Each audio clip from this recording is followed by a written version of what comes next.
Kila mwaka tarehe 8 mwezi wa 3 dunia huadhimisha siku ya wanawake duniani. Siku maalum inayotambua mchango mkubwa wa wanawake katika jamii, uchumi, siasa na maendeleo kwa ujumla. Lakini katika wilaya ya Kinondoni imeadhimisha kongamano la wanawake katika ukumbi wa Flamingo tarehe 6 mwezi wa 3. Siku hii hutumika kuwakumbusha watu umuhimu wa kuheshimu haki za wanawake na kupaza sauti kuhusu usawa wa kijinsia. Kuanza kuelezea kwamba fulani alinitaka ndipo anipe ajira.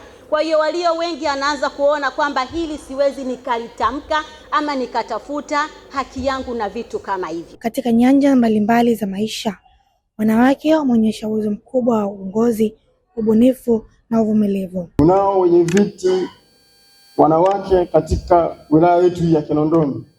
Mimi najivunia sana kwa kazi nzuri wanazofanya.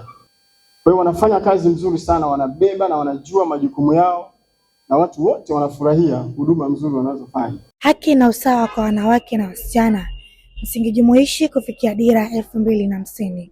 Ni kauli mbiu ambayo huhamasisha jamii kuunga mkono usawa wa fursa kati ya wanawake na wanaume. Pia siku hii ni nafasi ya kutambua changamoto zinazowakabili wanawake kama vile ukosefu wa usawa wa kiuchumi, ukatili wa kijinsia na vikwazo katika elimu au ajira. Kwa ujumla, siku hii ni ukumbusho kuwa maendeleo ya kweli ya jamii hayawezi kupatikana bila kuwapa nafasi sawa wanawake na kushiriki kamilifu katika kujenga dunia bora. Kama kauli mbiu inavyosema kuwa haki na usawa kwa wanawake na wasichana, msingi jumuishi kufikia dira 2050.